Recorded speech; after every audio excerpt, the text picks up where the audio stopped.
So I mentioned logic programming last time. So today I'm going to introduce logic programs and their semantics. And the main idea is how we can view logic as computation. So that's a fairly fundamental thing for theory of computation. And so how you can think of sentences in logic as specifications, as I think the jargon goes, executable specifications. So, and if you think about it in programming, one of the fundamental questions is you would like to write specifications of programs. Specifications say what should be the relation between input and output. And if you write out the specifications in sufficient detail, you should be able to extract a computation out of that. So that's the kind of dream of. So, of course, it goes only so far. So the thing is, if the mechanism of transforming information from input to output is written in a declarative specification form, you should be able to derive a computation out of it. That's the kind of abstract idea of this whole business. So let me take a fairly trivial example and illustrate this, and then we'll go into more details of this kind. Okay, so this is the kind of standard relationships that you write when you read about relations.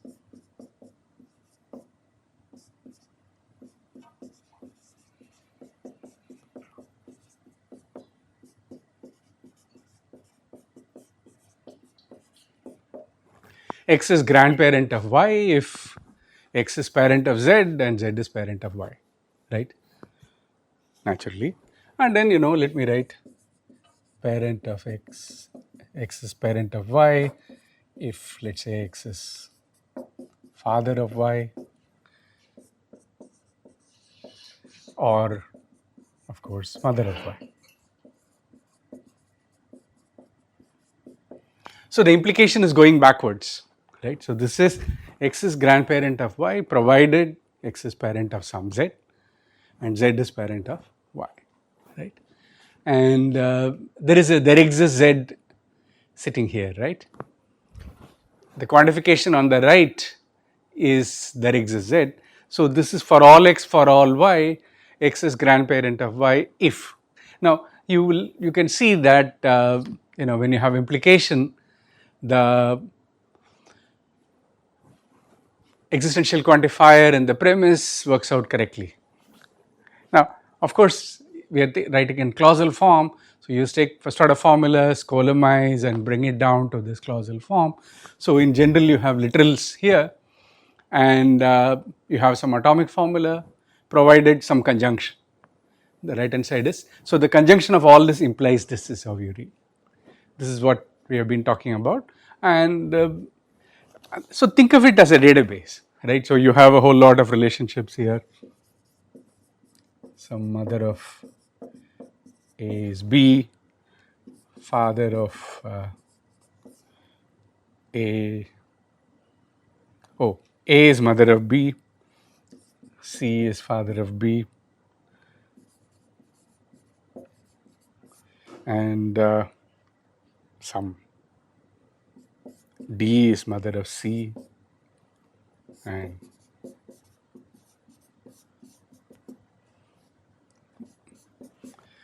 and so now so this is what is usually called a logic database, right? Databases are basically store tuples relations in general, right? Now I have said grandparent, parent and so on. You can have organization, people in department, and then the rules are not just of this kind. There will also be leave rules, payroll, whatever nonsense, right?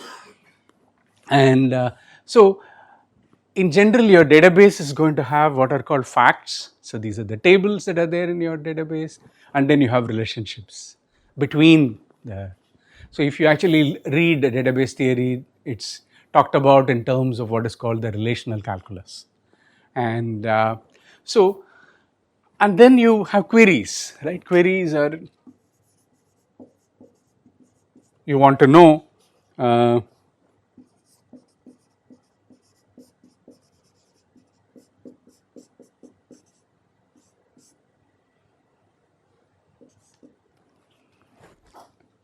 right? I want to know X is grandparent, is there an X such that X is grandparent of B? Well, now for this you have to go find out, for instance, E is father of A and A is mother of B. So E is parent of A and A is parent of B. From this you can conclude that X equals E works. But then in fact I think you will have more, right? You will have D is parent of C and C is parent of B. So these two assignments actually give you. And how is that done? Well, you take this as a goal, right? The formula that you want to. So unify with this. I have not used any function symbol, so the unification is completely straightforward. So you are going to have unification of y with b. This is a variable, so I should put little x. Yeah. So this will unify with b, and so that will generate two sub goals. This is the terminology. Because to do this, you have to check that parent of x is some z and parent of z is b. Well, now you look for parent of z b, then you have to have either father of x b or mother of x b. Now you will have two such things coming here, right?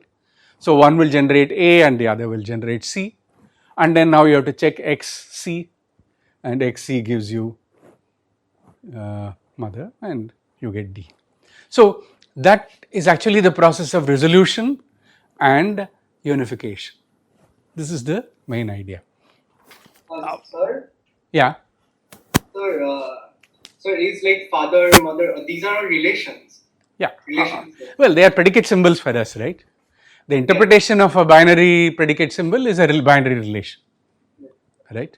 That's the idea. Yeah. So so if, and this entire thing, what if you look at what is called SQL? SQL is just syntactic sugar for what I am talking about. Okay. So and this is probably one of the most used things in software that you can think of. So pretty much all the databases that you know are all based on some such query processing. Now, of course, the logic programming goes much farther than databases, where the usual data log, as it's called, doesn't have the full generality. The difference, what is called logic programs, is that these things can be recursive. Okay, so the relations that I have defined, there is no recursion, right?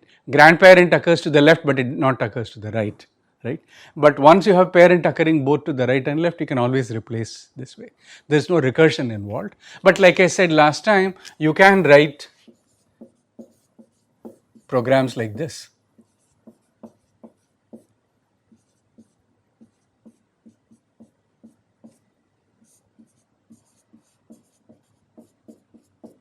Where you have a function symbol, a unary function symbol for successor, and you say that A is even, A could be 0, right?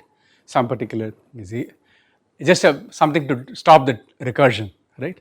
And this is successor of x is even, provided x is even.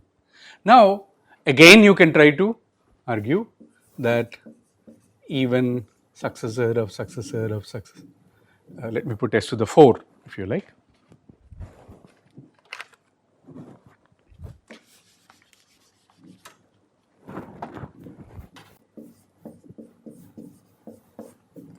Yeah, and this will unify with this. How will it unify? It will generate x equals s squared of a, and then therefore you will, that will generate even s squared of a, right, which will generate even a, and that will succeed. Yeah. So this process can be done recursively as well. Of course, nothing stops you from writing not this, but supposing I write even a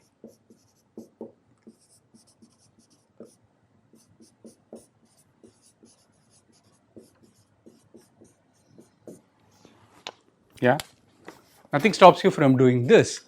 And of course, if you try to do that, you are in trouble. Now, once again, if I try to start with the goal even s to the 4a, it will unify here with this program.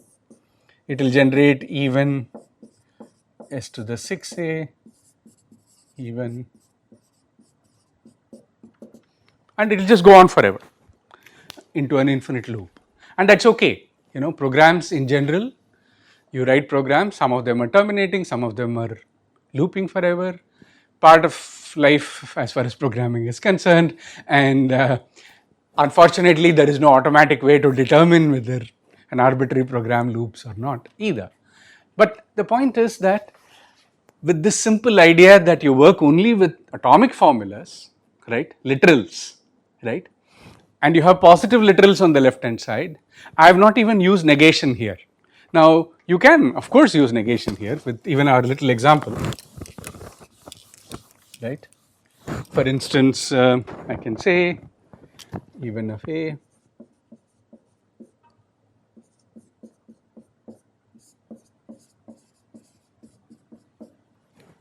odd x, right, or not even x.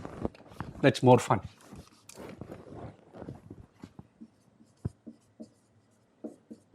If x is not even, then the successor of x is even. This is how we talk, right?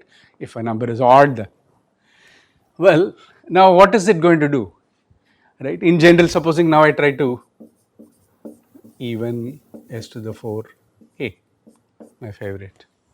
Well, this will generate not of even s cubed a. By unification, I reduce and get a goal. Now, what should it do? Well, it can try to unify, and then you have a problem here. What does it mean to say not? Well, so far we have been, in the positive examples, our idea was if unification works and I proceed, right, if that process ends, recursively I pop out and keep giving answers. This is that if that process does not succeed, right. So this in logic programming terminology would be called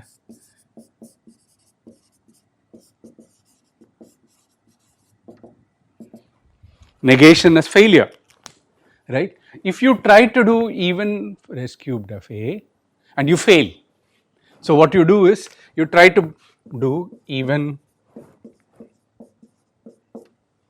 which will generate on unification proceeding, you will get even s squared a, which will generate not even s of a. Well, then you try even s of a, and that will generate not even a. I'm sorry. Oh, I skipped one more step. This generated not even s squared of a, and this generates not even s of a. And so now I go up, and that will generate not even a. And here you get a contradiction. I'm supposed to negate even of a, but I have asserted even of a, so this fails. You can say this fails. So when I go into even of a, say that fails, so this negation, this succeeds, right, and therefore this succeeds. So not even s squared a fails, so this succeeds. So you keep going up. There is a way of doing this, but this is really hairy, I tell you. This negation as failure basically says that if you try to prove something and if you fail in proving that, you establish the negation of what you started with, and that's really problematic. And it turns out that it is problematic. All kinds of problems come. Then people suggested what is called a closed world assumption. It says that when I write a program like this, I assume that anything that is not derivable, right, it's a closed world, right. So in the sense that I'm taking whatever is the maximal completion out of that, and anything that is not derivable from that I should treat as being false. So it leads to all kinds of mess. Okay, and then Shepardson suggested negation as inconsistency. Okay, so you treat not of alpha as saying deriving alpha generates an inconsistency. Well, so all sorts of things. This is a messy business. So, and there is one clean answer, and that's what I want to present. And I already suggested to you last time how that would go. And so this is due to Melvin Fitting and follows the style of Raymond Smullyan. And the idea is that rather than work with models, as we have been doing so far I've been doing logic and saying you have take formulas and you give models for formulas. Models make a formula either true or false, right? No ambiguity at all. Now, instead of models, you work with partial models. And this is an analogy to when you learn theory of computation properly, you will learn that there is this idea of partial recursion, partial recursive functions inspired by that. This was actually suggested by Kleene and worked out by Mel Fitting. So the material that I'm talking about is largely from a very wonderful book by Melvin Fitting. It's got a long title.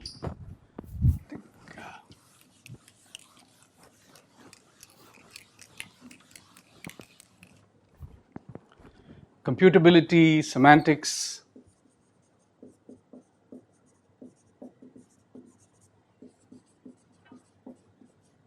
and logic programming.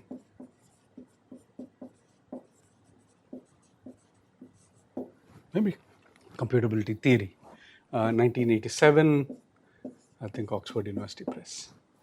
So I'd say it's a beautiful book which develops this whole business. So you do classical first order logic as we have been talking about, except that instead of models, you work with partial models. So that a model can make a formula true, it may make it false, or neither. The idea, and this is why I said it follows Kleene's idea of logic, where you treat a formula as not true or false, but as succeeding or failing, right? You try to execute as computation, you interpret formulas as computations, the computation may succeed, you terminate and give a positive answer, or it fails. You terminate and say, I'm unable to do it, or you get into an infinite loop. Okay. So in Kleene's logic, there are two truth values. You think of them as true, false, and undetermined. So true stands for known to be true, computed to be true.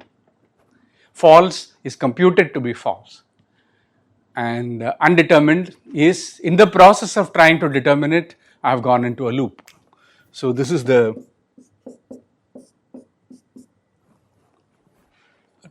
truth space that Kleene talked about, and as a way of talking about partial recursive functions. Now, we won't go into that, but I'll explain to you how Fitting's program of building partial models work, and this is formalizing what is called Kripke's theory of truth, which is also a very beautiful theory.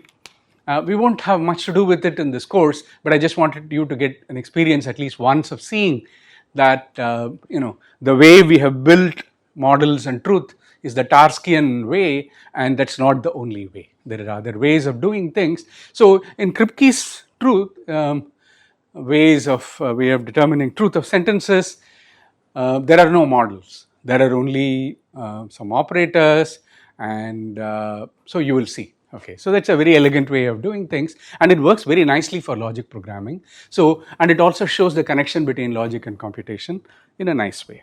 So I'm just going to do that.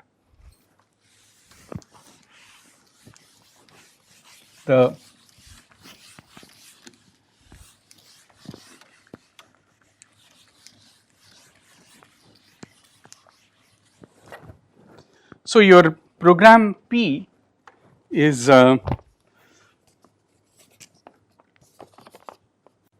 so P is a set of statements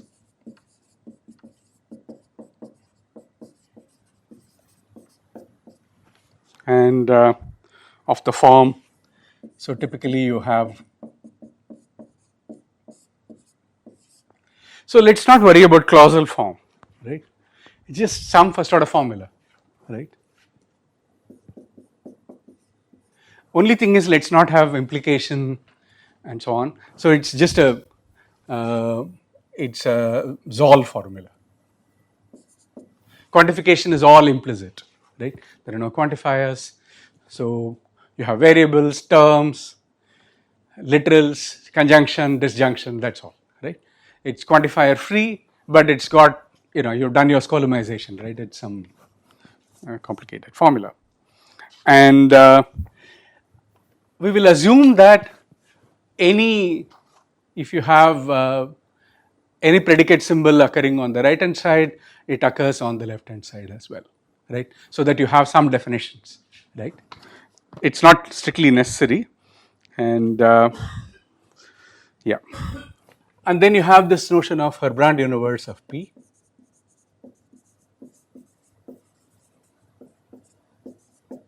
which I have already defined. So this is a finite set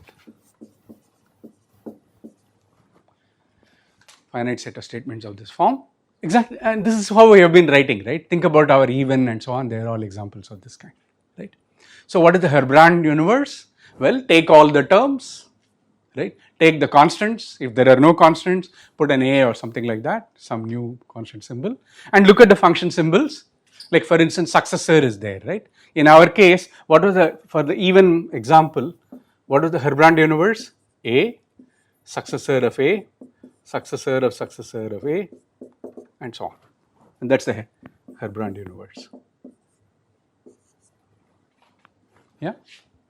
And what's the Herbrand base? Herbrand base of P?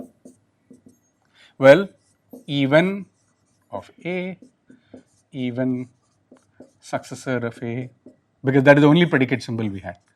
Even successor of A, and so on. Negation of even A, negation of even successor of A. Yeah, these are your, remember we started with, in this whole business like we have been doing in the last couple of weeks, everything is negation normal form. Negation is all pushed inside. So you have atomic formulas and their negations, their literals as we call them, right? And a Herbrand interpretation is simply, this is how we have been doing. Yeah. So, and what is a model? A Herbrand model is an interpretation that makes this implication true, right? How does it make a alpha true? Well, it's a formula with conjunction, disjunction, and so on, right? So it satisfies, an atomic formula is made true if every closed instance of that formula is true, right? And a closed instance is true if it belongs to the interpretation. That's it. Negation of an atomic formula is true if it doesn't belong in the interpretation. Yeah. A disjunction is true if one of them is made true. A conjunction is true if both of them are made true. So it's very simple. So that you have this idea of Herbrand models. Now, as I said, from models we want to go to partial models. So we have a slightly different idea. Okay. So we are going to work with not the Herbrand base in this sense. We work with signed statements, signed formulas. What's a signed formula? Is of the form T alpha or F alpha. I'm going to explicitly say make this true, make this false, because remember I want to allow for the possibility that neither of them, right? If I just take it as subset, membership will denote truth. If it's not there, it will denote false, right? I don't want that, because neither of them may belong. Your form may be made neither true nor false by your model, right? In partial models, that's true. So this is what we work with. So there is a fairly elaborate definition coming up, and this is something that we will make use of later in the course as well. So this is an important notion, and this is the idea of Intica sets of formulas, but which have certain properties. Okay, so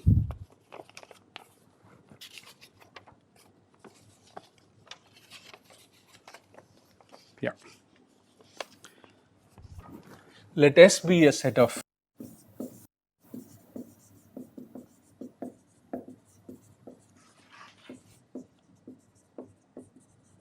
signed formulas.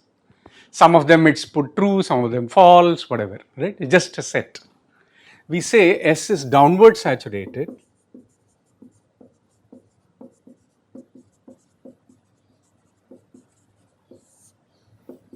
if the following conditions hold. Now, what are the conditions that you would expect? One is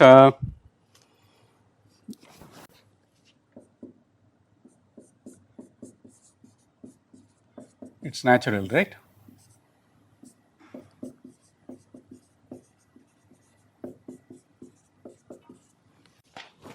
Alpha and beta is made true by this, then both of them must be made true by it.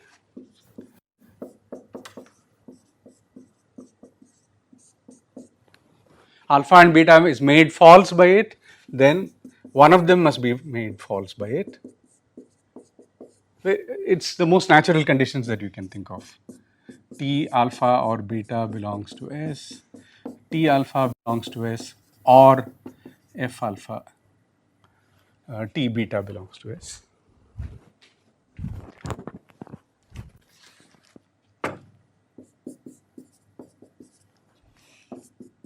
F alpha or beta belongs to S implies F alpha belongs to S and F beta belongs to S. T negation alpha belongs to S implies F alpha belongs to S.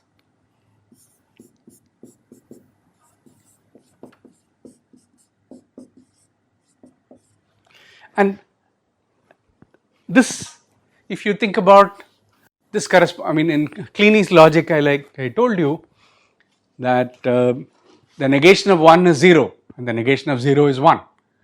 It's just that the negation of bottom is bottom, right? So that's the idea of Kleine's truth value. So if you know that not alpha is true, then certainly alpha is false for you. So there is no problem. And maybe I should write it on top. We have some more conditions. For all x alpha belongs to S, then T alpha of T belongs to S for every closed term T.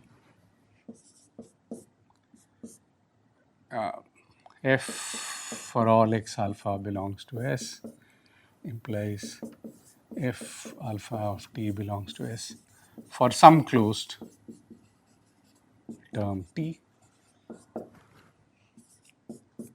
T there exists x alpha belongs to S.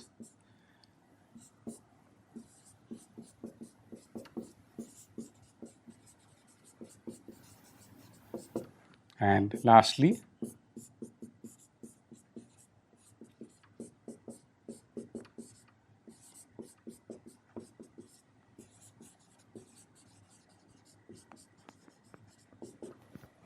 yeah. So this is the idea of downward saturation. It says that in whatever you know, you behave consistently. That's the idea. If you have assigned something, that gives you some coherence conditions on the remaining, the subformulas. Once you have determined some formula to be either true or false, you should decide your subformulas in a consistent manner. And then, so now you can define S is upward saturated if, I'm not going to write it, reverse the arrows, right? S is upward saturated if whenever T alpha belongs to S and T beta belongs to S, T alpha and beta belongs to S, all the arrows go the other way, right? Makes sense. Then naturally,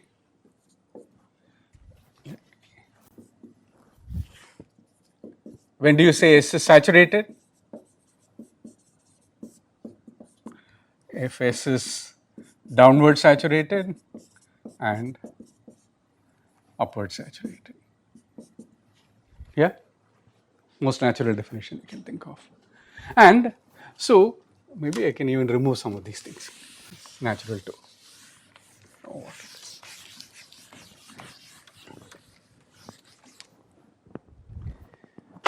we say S is consistent if there is no alpha such that T alpha belongs to S. Yeah? When do you say it's consistent? Of course, right? You shouldn't have both T alpha as well as negation alpha. And S is complete if for all alpha either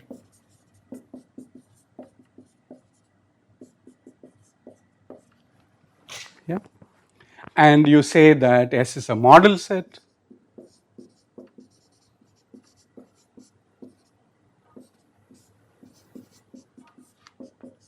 if it is consistent, complete and saturated. But we are not going to be interested in model sets. Model sets are those that will generate two-valued interpretations for you, the classical Tarskian interpretation. We want partial models. We won't work with. So the notion of complete and model set is there for completeness. Just we're not going to use it. We're going to only work with consistent sets, and there we are going to have a slightly more refined notion, and that's important. 7. S is atomically consistent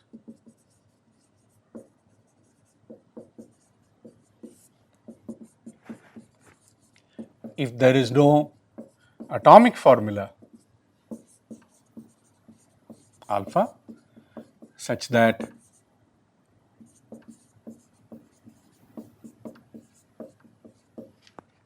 that's easy to determine, right? Well, maybe not or whatever, right? So atomically consistent says that only with respect to atomic formulas I am checking, yeah. And similarly, you can have a notion of atomically complete if for every atomic formula either T alpha belongs to it or F alpha belongs to it. Why am I saying that? Well, saturated consistent sets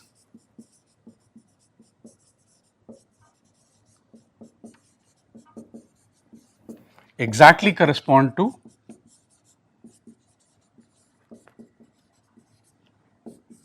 Kleene three-valued logic.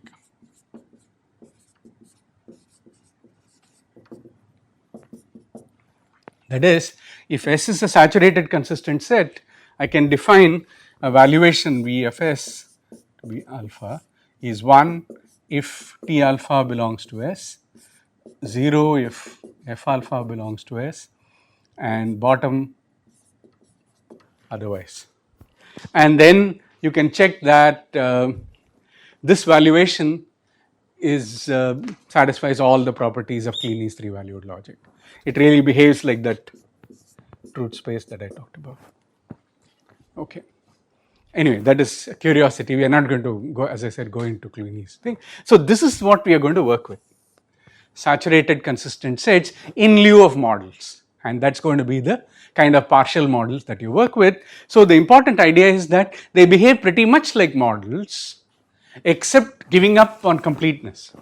There will be formulas for which I neither say true or false, and this roughly corresponds to the possibility of non-termination or infinite loops, right? So I am going to look at these statements in logic as programs and try to execute them. I may succeed and say this is true, I may succeed and say this is false, or I may get into a loop, right? All the possibilities exist. Putting a T corresponds to my succeeding in what I am trying to do. I know that to be true. F corresponds to my computing it to be false, and bottom corresponds to possibility of my looping. This is the idea. So I don't need the truth values themselves, and we work with saturated consistent sets with the implicit thing in the background. And this is, by the way, a back and forth in the sense that you give me any Kleene evaluation, three-valued logic evaluation for atomic formulas, I can always lift it to a saturated consistent set. Okay, so there is a correspondence, and that's something that is implicit. So model sets are exactly the two valued counterpart. They are more detailed. Okay. Now there are some properties that are important, and this is also fairly obvious. If S is a set of signed statements, signed formulas, then there exists a least upward saturated set S prime containing S. Yeah, this is very much like the Lindenbaum construction that we are used to doing. You give me any consistent set gamma, I can extend it to a maximal consistent set by enumerating all the formulas in the language and then adding whether you can check whether you can add consistently or not, right? And this is much simpler. This says you have given me a set of signed statements and I simply take the upward closure of it, right? What does it mean? If T alpha is there and T beta is there, throw in T alpha and beta, right? If T alpha is there, throw in T alpha or beta, right? And so on. F alpha, F beta are both there, throw in F alpha or beta. And you look at your Herbrand universe. If you find that alpha of T belongs to S for every closed term in the Herbrand universe, closed term means what? No variables, right? For every ground term, if it's there, throw in for all x, T for all x, alpha x into the S. So this is a way of upward saturating a given set, right? So such a set exists. I don't want to sit and do proofs of these things. They are pretty much routine stuff. So now, so in general, so denote this as SU. This is the upward closure of S.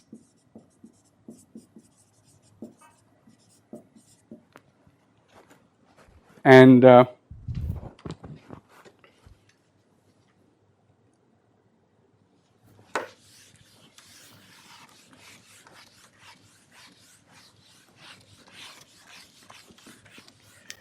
there are certain trivial observations that are worth it, basically building up to model sets, partial models. If S is downward saturated,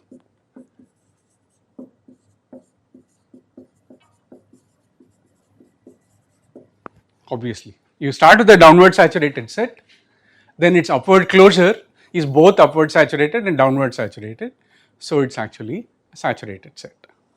And another important thing,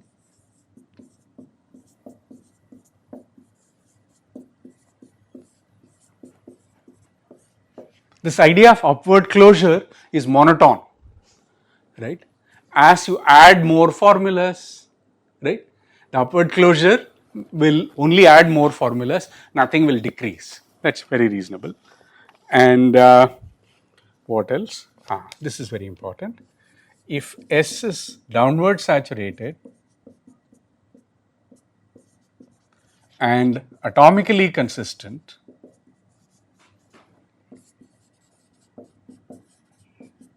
then SU is consistent and saturated. And remember, we are really interested in consistent saturated sets. This is what I said. These are our understanding of partial models. So, and for that it suffices you start whenever you are building, if you are assigning some truth values, if you make sure downward saturation and atomic consistency at the level of literals, right? You make sure that you don't put both true and false for the same atomic formula, right? As long as you maintain atomic consistency and ensuring that downward saturation is always done, then you can't go wrong because its implicit upward closure is saturated and consistent, and that's a model that you are really after. Those are the partial models. And another, now this is something that we will not need, but again I'm going to say it for the sake of completeness.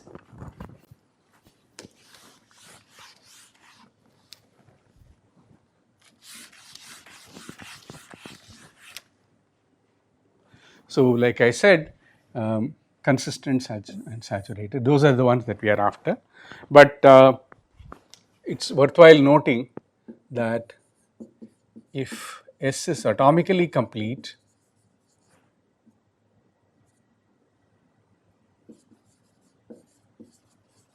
then SU is complete.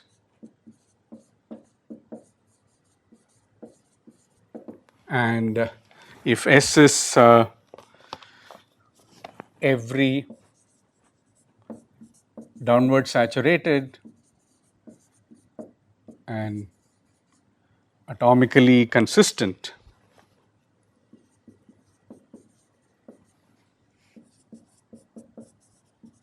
can be extended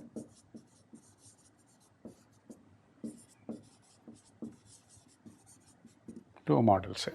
So this idea that you work with downward saturated and atomically consistent sets, that's what you work with. If you ever want, you can always extend it to a model set, to a truth.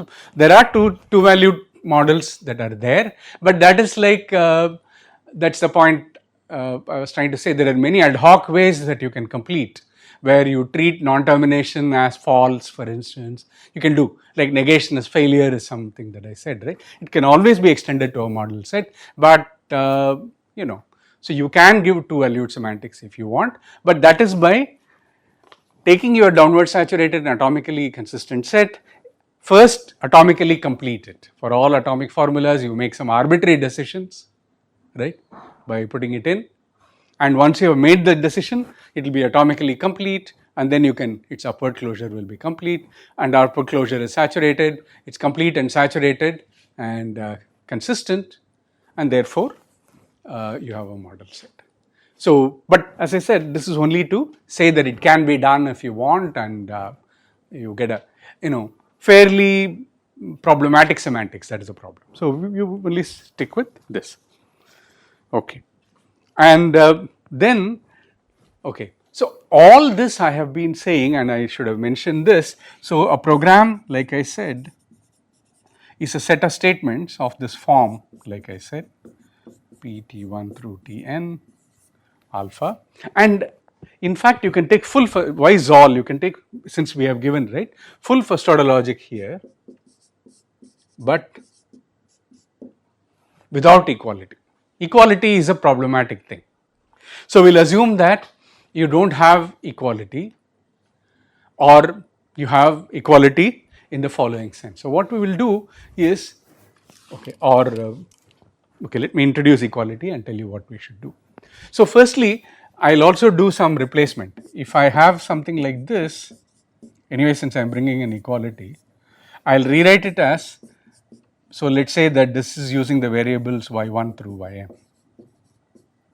right, x1 through xn. I'll just rewrite it as new variables, and there exists y1, there exists ym, x1 equals t1,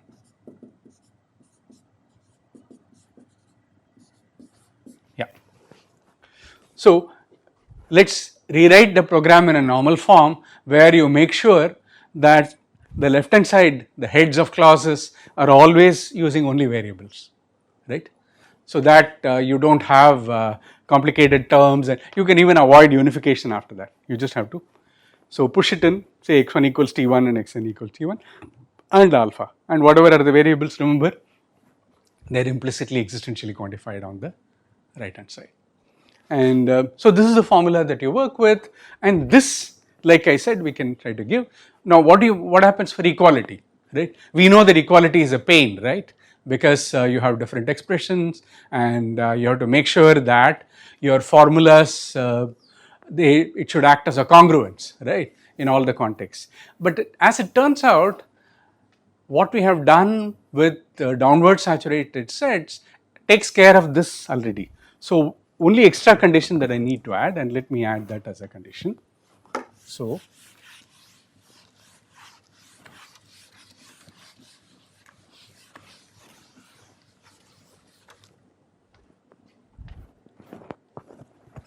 yeah, so a full set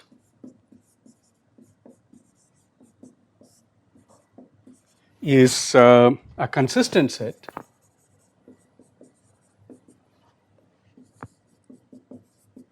of signed statements, signed formulas, such that for all closed terms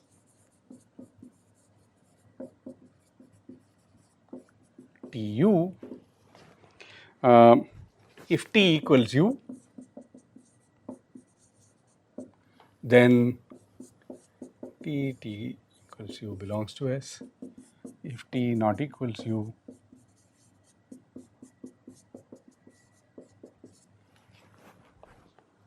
and remember, now when you upward saturate something, right, the consistency you will be able to push it in automatically. This is the idea. And so basic set, when we say basic set, it's basically consistent set of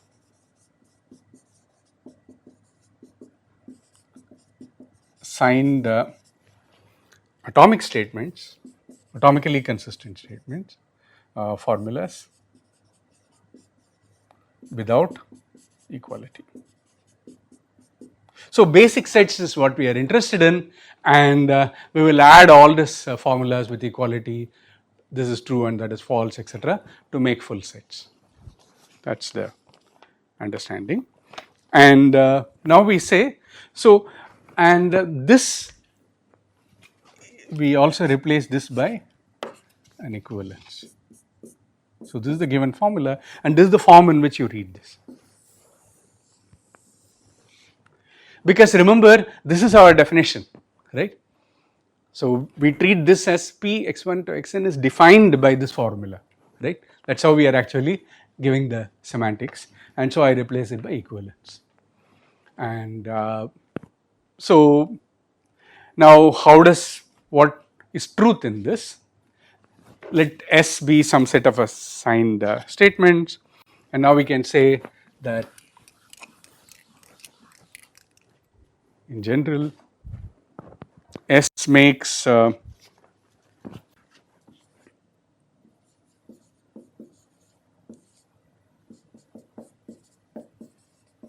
true if both T alpha belongs to S and T beta belongs to S, or both F alpha belongs to S and F beta belongs to S, or T alpha, F alpha, T beta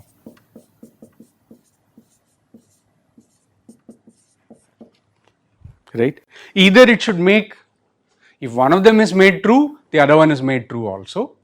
If one of them is made false, the other one is made false also. Or you are completely silent about alpha, then you are completely silent about beta as well, right? So if neither T alpha nor F alpha belong to S, then neither T beta nor F beta belongs to S. This is the idea. And this is for a ground formulas. Ground formulas, if you remember, the terminology is that there is variable free. You are looking at only closed instances. And for arbitrary formulas, alpha, beta, S makes alpha equivalent to beta true if S makes every closed instance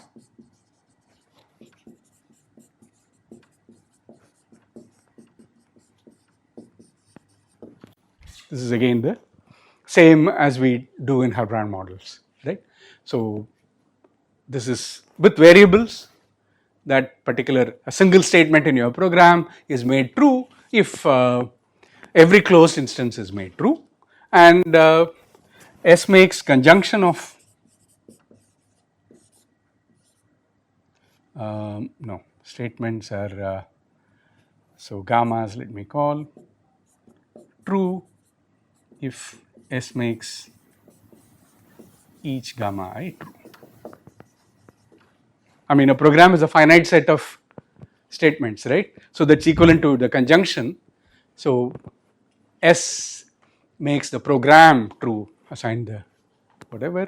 If so, this is the idea. So this is the idea of models for. So you work with basic statements, basic sets of sign statements. Basic sets means what? Atomic formulas. You put signs, right? Saying this is true, this is false, equality free, and it is atomically consistent, right?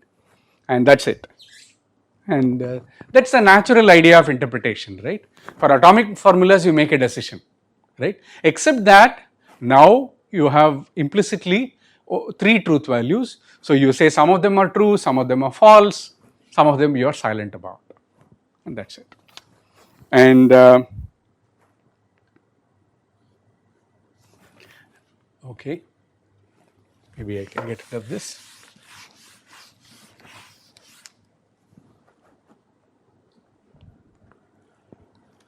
We say that a full set S is a partial model of program P if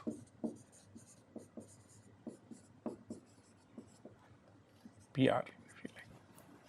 A program is a set of such statements, and we have already seen when it makes each of them true, and so that's when you call it a partial model. And we say a basic set is a partial model of a program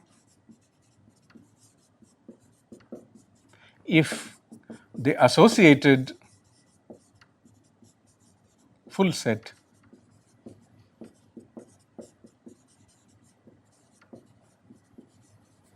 is a partial model.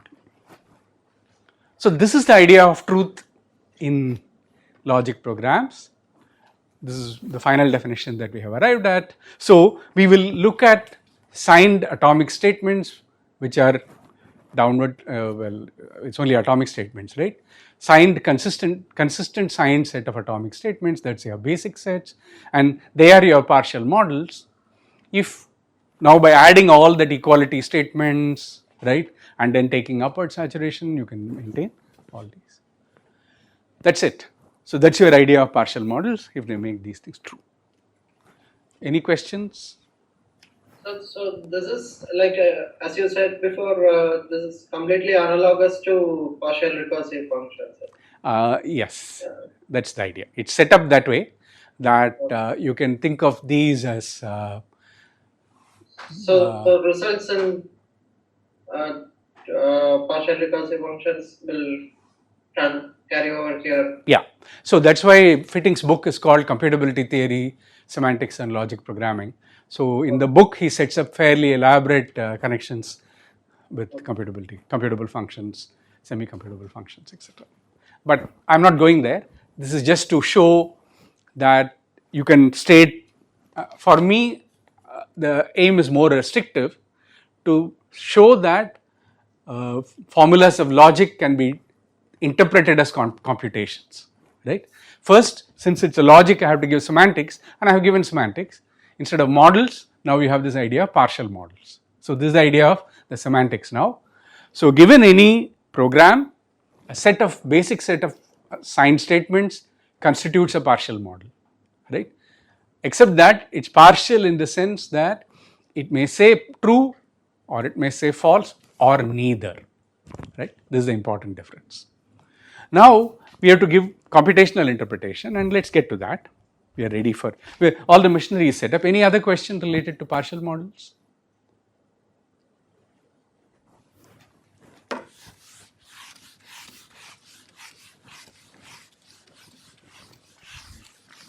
Okay.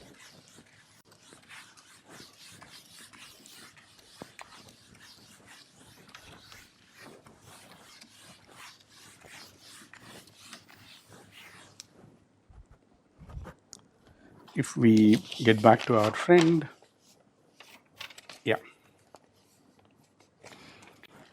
Now, what we will do, how do we interpret a program as a computation? By what we do is to take any program and associate a map with it. A map on what? Okay. Let A be the collection of all basic sets.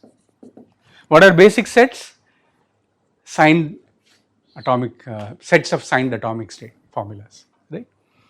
So you take the collection of all of them and then order them. Now consider the structure. This is a poset under the inclusion ordering, right? It's a partially ordered set. Clearly this is a partial order, right? Subset is reflexive, transitive, antisymmetric, yeah. And in fact, it's what is called a complete semilattice.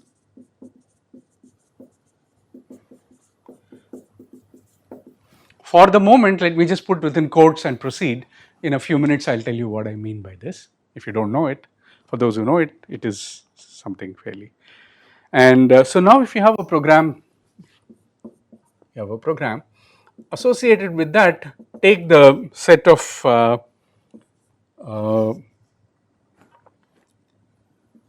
C theta, where C is a statement in the program and theta is a substitution. Is a ground substitution, right? So take ground instances of your programs, and that's your star. Now I'm going to give a map of TR from this structure to itself. So, and this is a transformation that is associated. It takes a basic set and gives you a basic set. And how is that? Is given by, let S belongs to A, then T P belongs to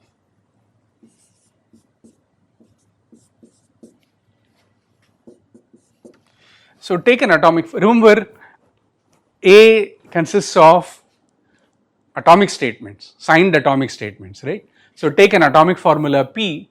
I should write P x1 to xn or P some terms and so on, but let me just write Tp, right? P is an atomic formula, and you throw in Tp of this if there exists some C theta, some ground instance,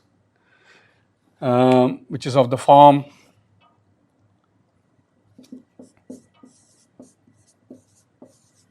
alpha theta such that S makes, right. If the given set S makes the right hand side true, we know that that implies P theta, therefore you put it in. This is the idea. T, I should write T P theta. Yeah. So you look at the right hand side, evaluate the right hand side in the given basic set. We have already said how to do that. If it happens to make it true, then put this in. F P theta belongs to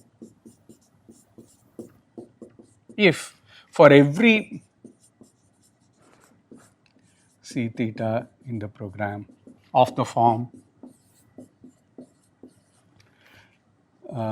S makes alpha theta false, right?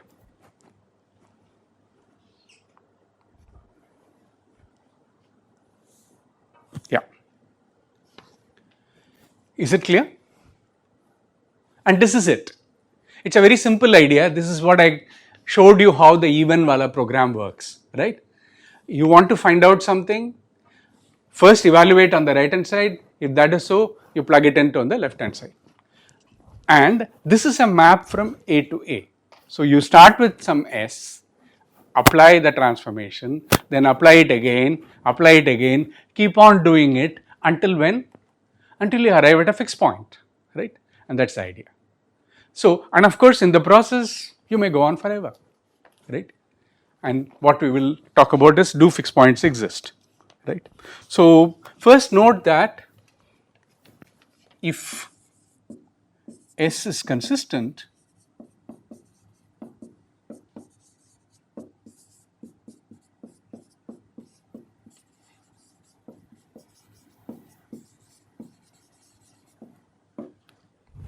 yeah, in fact I should say atomically consistent,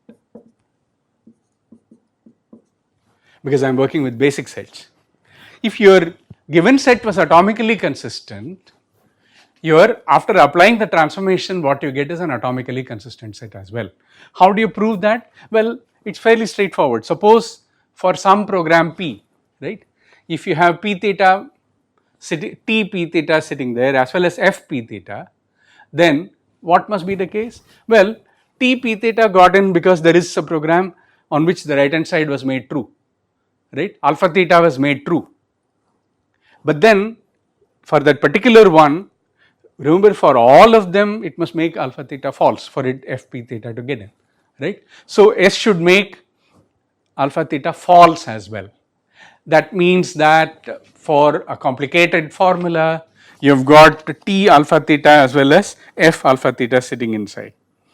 And now you go inside and say that in this particular case, T alpha theta belongs to the upward closure and F alpha theta belongs to upward closure. Therefore, the upward closure is not consistent. We have already shown, remember the contrapositive. We said if S is atomically consistent, then the upward closure is consistent. So, if the upward closure is inconsistent, then the original set must be atomically inconsistent. We assumed that it was atomically consistent, so it's not possible. So, I am skipping the proof. It's just a routine application of all those propositions that I was mentioning earlier. So, therefore, and this is important, therefore it actually maps elements of A to elements of A.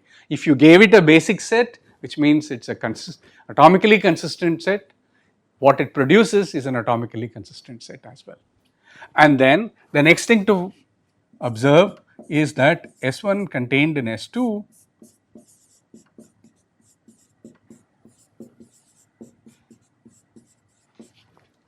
it's a monotone map. That's also fairly straightforward. You work through the definition and see. And so it's a monotone map on a complete semilattice, therefore it has a least fixed point. And that's the theorem that you make use of. So, okay, so we'll go into more details. Now I'll say what is this complete semilattice, etc., etc. But before that, let's get back to our even example and see how all this business works, right? So the semantics here is that with every program you associate a map, a monotone map on a particular structure where you are guaranteed that since it's a map from itself to itself, you can go on applying and you are guaranteed that a fixed point will be reached. Of course, how far do you have to go to do that? Well, it may be a fairly high ordinal. And so in fact, you can show that you may have to go as high as the Church-Kleene ordinal, which is omega 1. But yeah, that's not important. For this right now, it's only to say that you can meaningfully talk about the fixed point, least fixed point. Okay, so let's take this particular example, or the well-behaved example, even A, even squared of x, even x. Now, let me take S to be T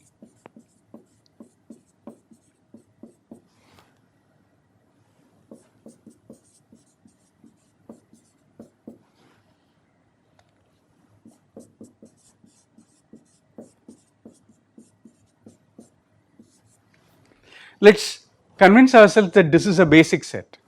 There is no contradiction here, right? In terms of atomic formulas, it's all ground instances and there is no contradiction. Don't worry about the intended meaning, right? I am saying that if A we think of as 0, I am trying to say that 4 is actually not even. Who cares, right? That's the point. Now what will be phi of S? You should be able to see that firstly T even A will get in, because this is without any, with the empty premise, right? So that's always made true. So this will always get in, and then you will have, yeah, because once A gets in, S squared F A gets in, and what else? Well, remember that we have got F even as 4 of A, right? So this says that, and this is something that now will give me, and this is a, if every one of them gives you, if you know, whenever you have this on the left hand side, right, if all of them make alpha false, you are supposed to get this, right, and therefore you will get F even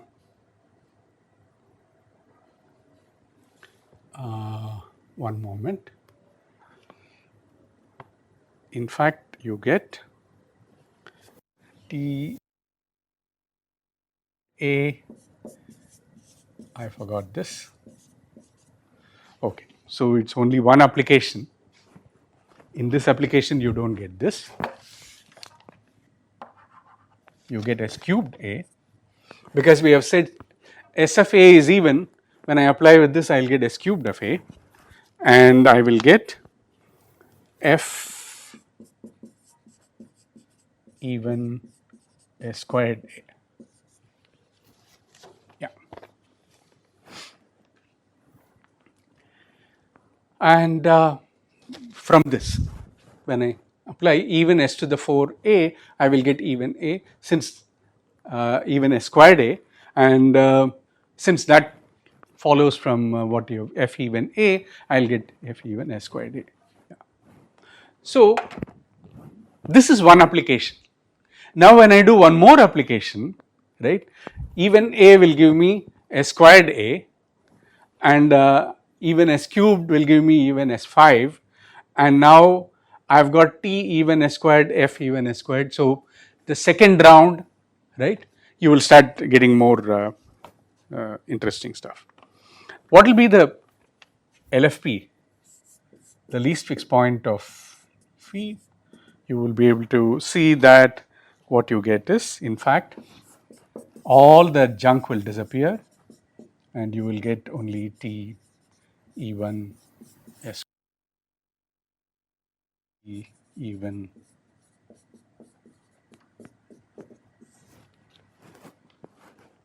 right.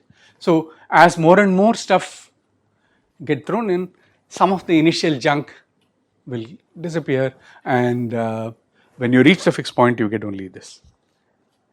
Now let me show you some other sets which are also fixed points. For instance, let me call this S star. It should be easy to see that this is a fixed point. Huh? If I give in this set, what will I get after that?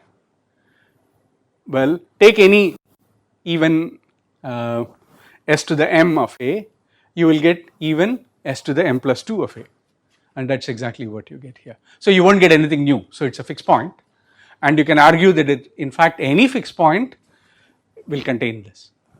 Okay, so that's why it's the least fixed point. And now if I take S1, I take S star union T even SA, T even S cubed A, and so on. This is also a fixed point.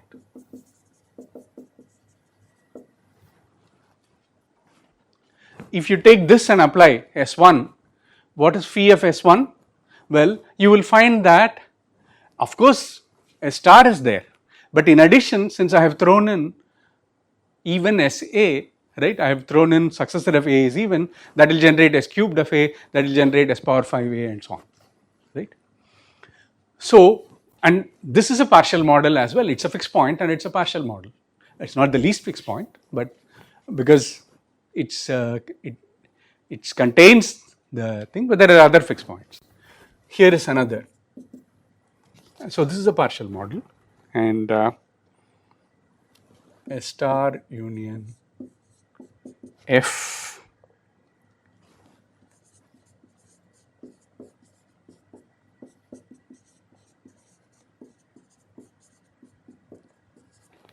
yeah, and this is a perfectly all right, and this is also. Note that the least fixed point is actually silent on the things that are made false. It only says these are made true, right?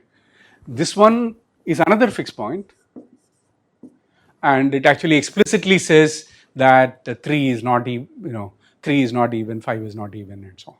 Yeah. So least fixed point in itself is only going to say 2 is even, 4 is even, and so on, but it doesn't say anything about 5 and 7. And this is the nature of partial models. Okay. So this is the difference between models and partial models. And so the main, now I can state the theorem, and it's completely straightforward.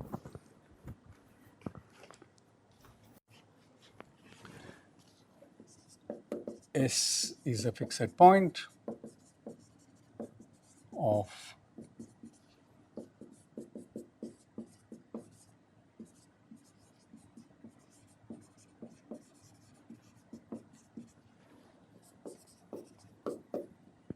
and that's the computational interpretation, right?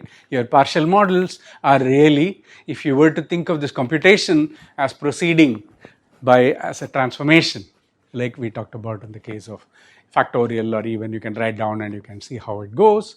In the grandparent case, there was no recursion, it was very straightforward. The fixed point is reached in exactly, whatever, 2 steps or 3 steps, whereas these things go on forever. But when you do reach the fixed point, what you get is a partial model, and you can choose now which partial model is the semantics of your program. Well, the conservative interpretation takes the least fixed point as the semantics, but there are other fixed points that are available, and in the time left, let me just explain to you how this complete semi-lattice structure works, and you will see that there is a very rich structure that you can pick from. So, and this is where Tarski's theory of truth actually makes an important contribution, and or maybe I should mention the examples; those are interesting. So that, yeah. So the only remark is that the monotone operator on a complete lattice has a least fixed point, greatest fixed point. That's the Knaster-Tarski theorem, which says that if you take a complete lattice and look at a monotone operator on it, it has a least fixed point, greatest fixed point. In fact, the set of all fixed points forms a complete lattice itself.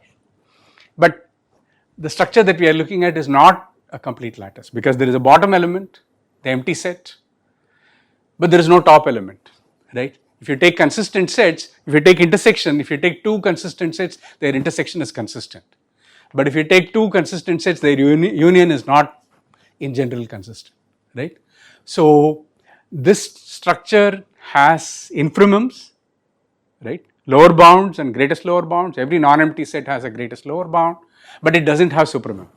But what you can do is to say take any directed family of sets. Directed family means given any 2, there is always one above it, right? That's, you can keep going like that. It doesn't have limits of chains either, but directed subsets have, every non-empty directed subset has a supremum. Such a structure is what is called a complete semi-lattice, and the theorem says that if you take a monotone operator on a complete semi-lattice, it has a least fixed point. It doesn't have in general a greatest fixed point, but it has several maximal fixed points, and among them there are so-called intrinsic fixed points. Okay, I'll illustrate it by example, and I'll just state the theorem after that. So the examples are, consider a program like this.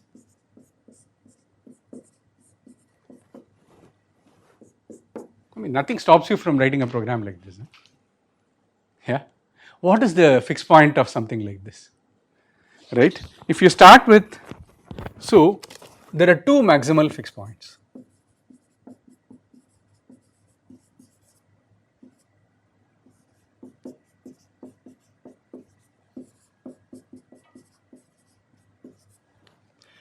and the LFP is the empty set. Empty set is a fixed point, right? Nothing is made true, you apply it, nothing is made true, right? Nothing is made false, nothing is made. So empty set is a fixed point, and in fact it's the least fixed point, and there are two maximal fixed points. This is the structure that you get. The set of fixed points of a monotone operator and a complete semilattice forms a complete semilattice again, right? That's the idea that I'm. And suppose I have a program like this.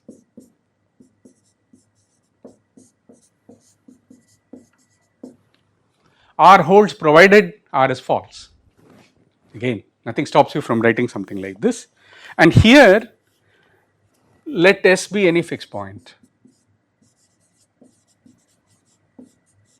Suppose you have a fixed point, right? Now, if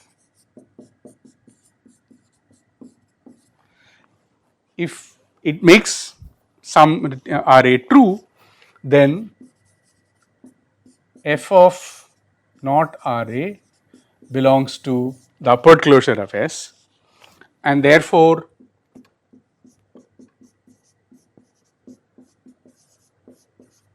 but this is contained in S, right? Therefore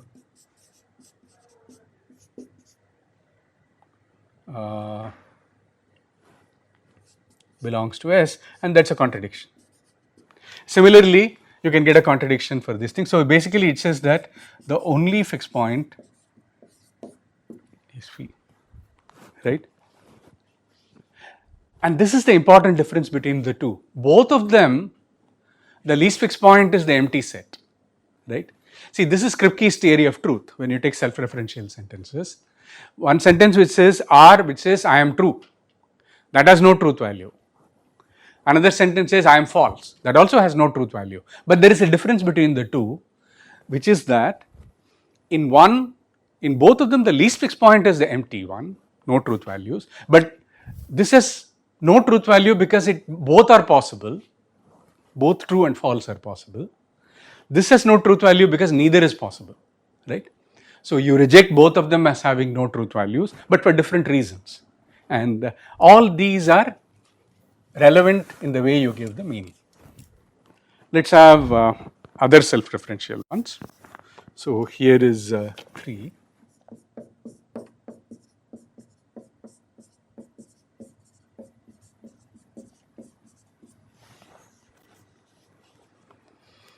Now,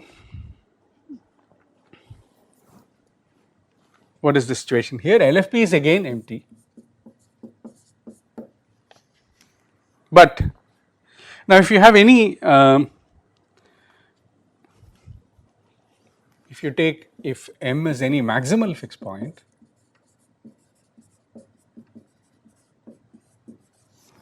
then it will make the disjunction true. So therefore it will make this true, and this belongs to phi of M, but remember this is a fixed point, and so the only maximal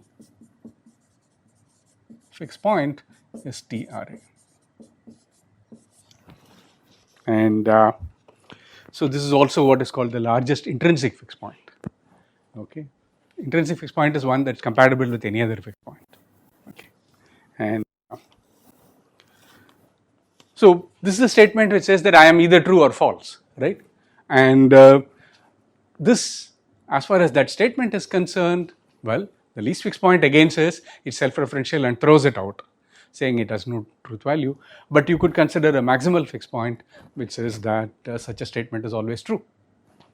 So in Kripke's theory of truth, this is the main point, that there is no intended truth value. You pick the truth value you like, right?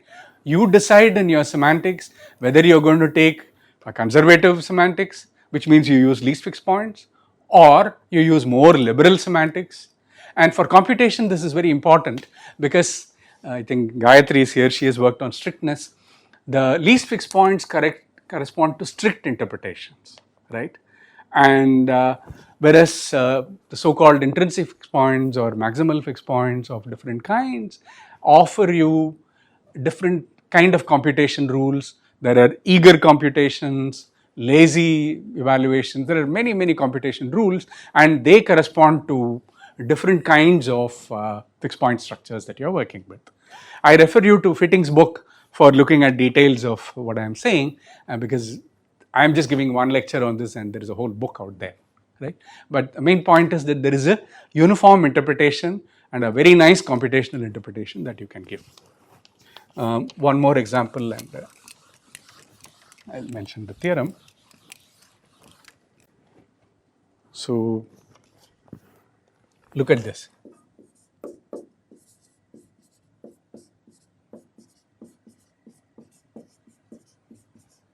And then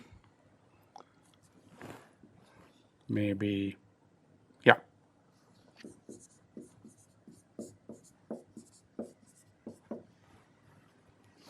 A combination of two of them, okay? In all of this, instead I'm saying is LFP is phi. And that should be easy to see. You know, anything that is self-referential, least fixed point will always reject, saying that, you know, it will lead to problems. But then you have other maximal fixed points. You have two maximal fixed points. One is Q is made true and R is made true. Another one, Q is made true and R is made false.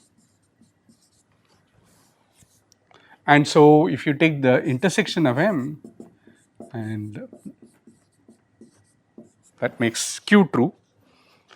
So in this particular case,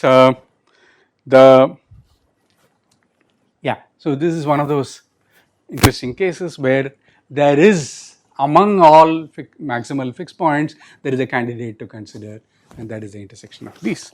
Yeah. So okay. So I think unless you try out more examples, so here are a few for you to think about, and yeah. So I'm not going to go into the much as I would love to, the lecture on semi-lattices. I often give a course in math science which is called Infinite Discrete Structures, where I give a whole bunch of lectures on order theory, on fixed points, structure of fixed points, lattices, and so on. So I do a lot of interesting mathematics related to structures of this kind. Also computing, you know, how do you compute such things, right? How do you compute the least fixed points? Well, complete semi-lattices have bottom elements, so you can always start with the bottom element, the empty set, apply the operator once, keep on applying, and the theorem says that at some ordinal you will exactly get the least fixed point. So you can start with the bottom element of the lattice and work your way up to compute the least fixed point. How do you compute maximal fixed points? Start with any element that sits above and then work your way down. You apply the operator, it will keep bringing you down, and again at some ordinal you will hit one of the maximal fixed points. And the so-called intrinsic fixed points are those which lie below all maximal fixed points and above the least fixed point, you know, having a very nice structure. And as I said, the set of intrinsic fixed points forms a complete semi-lattice itself. So that's as I said, beautiful piece of mathematics, but we won't go into that. But and then also, you know, what ordinals do you need? As I said, you can prove that if your operator is monotone, in general you may have to go as high as the Church-Kleene ordinal omega 1 to reach the fixed points. But if your operator is also compact, and that's very nice, if monotone compact operators, compact says that if some Z belongs to phi of S, then there exists a finite subset of S such that such an operator is called compact, and you can see why. After all, this is exactly the definition of compactness.